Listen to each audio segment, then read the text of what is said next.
വേറെ ആരെങ്കിലും നിങ്ങളുടെ ഫോട്ടോ എടുക്കുമ്പോഴോ അല്ലെങ്കിൽ നിങ്ങൾ തന്നെ നിങ്ങളുടെ ഫോട്ടോ എടുക്കാൻ വേണ്ടി ഫോൺ എടുക്കുമ്പോഴോ അല്ലെങ്കിൽ നിങ്ങൾക്കൊരു ഗ്രൂപ്പ് ഫോട്ടോയിൽ നിൽക്കുമ്പോൾ അത് ഇറിറ്റേറ്റഡ് ആവാറുണ്ടോ അല്ലെങ്കിൽ അൺകംഫർട്ടബിൾ ആവാറുണ്ടോ?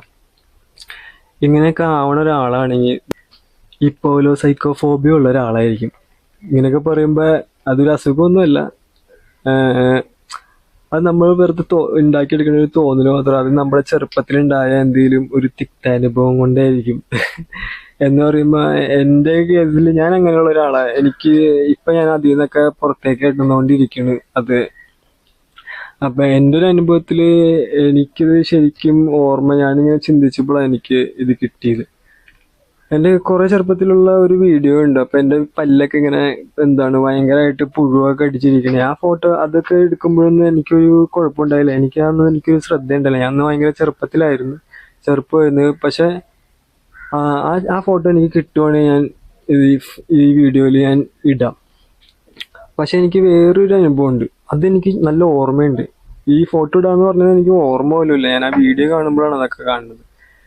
പക്ഷെ ഇതൊരു അനുഭവം എന്ന് പറഞ്ഞു കഴിഞ്ഞാൽ, ഞാൻ താമസിച്ചുകൊണ്ടിരുന്ന വീട്ടിൽ പുറത്തെ അടുക്കളയായിരുന്നു. മീൻസ് വിറക് വെച്ചിട്ട് ഉണ്ടാക്കണത്. അപ്പം മറ്റേ മണ്ണൊക്കെ വെച്ചിട്ട് ഇങ്ങനെ ഉണ്ടാക്കി വെച്ചേക്കണ സാധനമാണ്. അപ്പം ഞാൻ അതിൻ്റെ മേളിലൊരു ഇതിങ്ങനെ കാണാൻ പറ്റുമെന്ന് എനിക്കറിയില്ല. നമ്മ ഇങ്ങനെ ഇരിക്കൂലേ, അയ്യോ, അങ്ങനെ ഇരുന്നിട്ട് ഒരു കാല് തൂക്കിയിട്ട് ഇരിക്കണായിരുന്നു. അപ്പൊ എൻ്റെ മാമ എന്നാണ് ഞങ്ങളൊക്കെ വിളിക്കുന്നത്. മാമനും പറയും, അങ്ങനെയാന്ന് തോന്നണേ. ആണ്. അപ്പൊ പുള്ളി ഗൾഫിലൊക്കെ പോയ പുള്ളിക്കാരനാ. അപ്പൊ പുള്ളിയുടെ കയ്യിൽ ഫോണൊക്കെ ഉണ്ട്, സ്മാർട്ട് ഫോൺ. ആ ഫോട്ടോ എനിക്ക് ചോദിക്കാനും പറ്റൂല, ഞാൻ ഉണ്ടാവൂല, ചിലപ്പോൾ പോയിട്ടുണ്ടാവും. പണ്ടത്തെ ഒരു ഫോണായിരുന്നു. അപ്പൊ ഞാൻ അവിടെ ഇങ്ങനെ ഇരിക്കണ ഫോട്ടോ എൻ്റെ അടുത്ത്. എന്നിട്ട് പുള്ളി കളിയാക്കി ചിരിക്കണ്. ആൾക്കാരുടെ അടുത്ത് കാണിച്ചു കൊടുക്കുന്നത് കാട്ടുവാസി ഇരിക്കണമെന്ന, അല്ലെങ്കിൽ അങ്ങനത്തെ എന്തൊരു വാക്കാണ് ഉപയോഗിച്ചത്. എനിക്കെന്താ ഒട്ടും ഇഷ്ടപ്പെട്ടില്ല. ഞാനത് എന്നിട്ട് അന്ന് ബിരിയാണി ആയിരുന്നു പുള്ളി ഉണ്ടാക്കിയത്. ഞാൻ എന്നിട്ട് തിന്നാണ്ടൊക്കെ ഇരുന്നു കുറെ നേരം. തിന്നതാണ്. അപ്പൊ ഇന്നിപ്പോ എനിക്കതൊരു കുഴപ്പമില്ല കേട്ടോ. ഇന്നിപ്പോ എനിക്കറിയാം ഞാൻ കാട്ടുവാസിയാണ്, ബംഗാളിയാണ്, എല്ലാമാണ്. കാരണം മനുഷ്യന്മാരെ തന്നെ വിളിക്കണ പേരാണ് ഇതൊക്കെ. എന്തു പറയാനാ. അപ്പൊ അത് വേറെ കാര്യം. അപ്പൊ അന്ന് അങ്ങനെ ഫോട്ടോ എടുത്തു കഴിഞ്ഞിട്ട് എനിക്ക് മനസ്സിലായിരുന്നു, ആൾക്കാർ നമ്മളെ ഫോട്ടോ എടുക്കുമ്പോൾ നമ്മളെ ജഡ്ജ് ചെയ്യും, അല്ലെങ്കിൽ നമ്മളെ നോക്കി കളിയാക്കും എന്നൊക്കെ. ഇപ്പൊ എനിക്കത് കുഴപ്പമില്ല, കളിയാക്കട്ടെ, ചിരിക്കട്ടെ, അതിനു വേണ്ടിയാണല്ലോ നമ്മള് ഇപ്പൊ ഈ വീഡിയോ ചെയ്യണത് തന്നെ. എന്തിനെങ്കിലും കാണിക്കട്ടെ, ആൾക്കാർക്ക് എന്തെങ്കിലും ഉപകാരപ്പെടുവാണെങ്കിൽ അങ്ങനെ ആവട്ടെ, അല്ലെങ്കിൽ ചിരിക്കുവാണെങ്കിൽ ചിരിക്കട്ടെ, അങ്ങനെ എന്തെങ്കിലും. അപ്പൊ ശരിക്കും നമ്മൾ ജനിക്കുമ്പോൾ തന്നെ നമുക്ക് രണ്ട് പേടി ഉണ്ടാവുള്ളൂ. ഒന്ന് ഒച്ചത്തിലുള്ള ശബ്ദം എന്ന് പറഞ്ഞാൽ ലൗഡ് നോയ്സ്. രണ്ടാമത് മുകളിൽ നിന്ന് വീഴല്, ഫാളിങ്. ഇത് രണ്ടും മാത്രമേ ശരിക്കും നമുക്ക് പേടിയായിട്ട് ഉണ്ടാവുള്ളൂ. ബാക്കി എല്ലാ പേടിയും നമ്മളായിട്ട് ഉണ്ടാക്കിയെടുക്കണതോ, അല്ലെങ്കിൽ നമ്മുടെ ചുറ്റുപാടുള്ള ആൾക്കാരോ, ഫ്രണ്ട്സോ, അല്ലെങ്കിൽ നാട്ടുകാരും, നമ്മൾ ജീവിക്കുന്ന സാഹചര്യവും, വീട്ടുകാരും, നമ്മൾ ഏത് മതത്തിലാണ് ആ മതത്തിലുള്ള പേടികൾ നമുക്ക് ഉണ്ടാവും. അതുപോലെ തന്നെ എന്റെയൊക്കെ ചെറുപ്പത്തിൽ എന്നെ 8 കണ്ണമ്മത്തായി വരും എന്നൊക്കെ പറഞ്ഞ് പേടിപ്പിച്ചിട്ടുണ്ട്. ചെറുപ്പത്തിൽ നമ്മളത് പേടിച്ചിട്ടില്ലേ, ഇപ്പൊ അത് പേടിക്കൂല. അതുപോലെ തന്നെ എൻ്റെ അടുത്തൊക്കെ ഒരു സാധനം ഉണ്ടല്ല, തച്ചങ്കിളീനൊക്കെ പണ്ടാറെ എന്തോരം ഞാൻ പേടിച്ചിട്ടുണ്ടെന്നറിയോ. ഇപ്പൊ എനിക്ക് അങ്ങനത്തെ പേടിയൊന്നുമില്ല, കൊറേയൊക്കെ പോയി. ഇപ്പൊ എനിക്ക് വല്ല മൃഗങ്ങളോ അല്ലെങ്കിൽ പാമ്പനെയൊക്കെ പേടിച്ചാലുള്ളൂ. മറ്റുള്ള പ്രേതത്തിനൊന്നും നമ്മൾ കാണാത്തോണ്ട് നമുക്ക് ലൈറ്റൊക്കെ വന്ന പ്രേതമൊക്കെ പോയിട്ടുണ്ടാവും. അങ്ങനെയുള്ള പേടിയൊക്കെ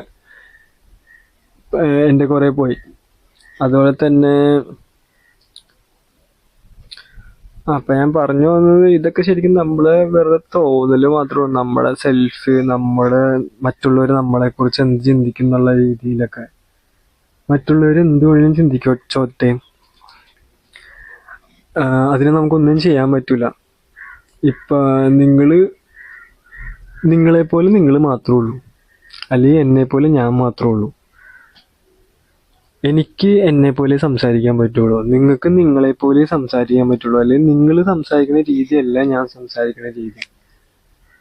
അല്ലെങ്കിൽ എന്താ, ഞാൻ കണ്ട് ഒരു സാധനം ആസ്വദിക്കണ പോലെ എല്ലാവർക്കും ചിലപ്പോൾ നിങ്ങൾ കണ്ട് അതേപോലെ തന്നെ എല്ലാവർക്കും നിങ്ങൾ കണ്ട് ആസ്വദിക്കണേ കുറേയൊക്കെ വ്യത്യാസം ഉണ്ടാവും. അങ്ങനെയൊന്നും നമുക്ക് പറയാൻ പറ്റില്ല.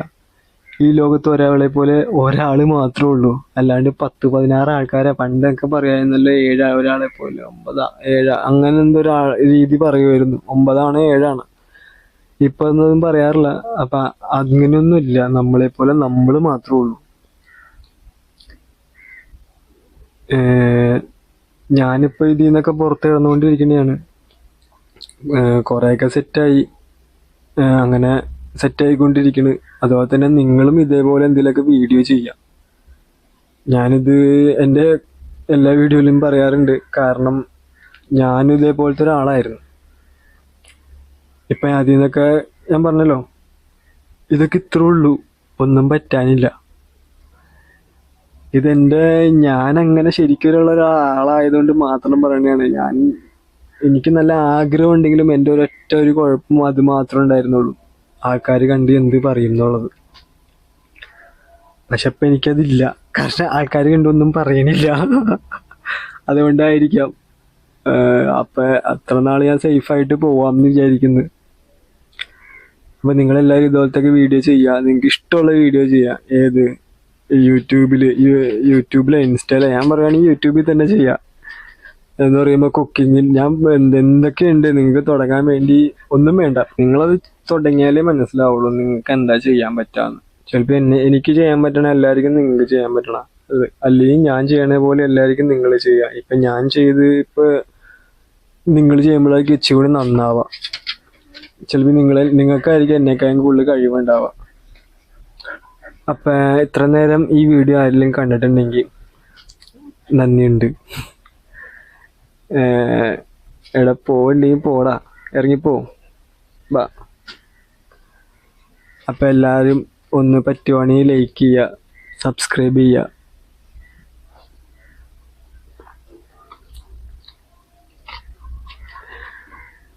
ലൈക്ക് ചെയ്യുക, സബ്സ്ക്രൈബ് ചെയ്യുക, സപ്പോർട്ട് ചെയ്യുക. അപ്പോൾ ഓക്കെ, ബൈ.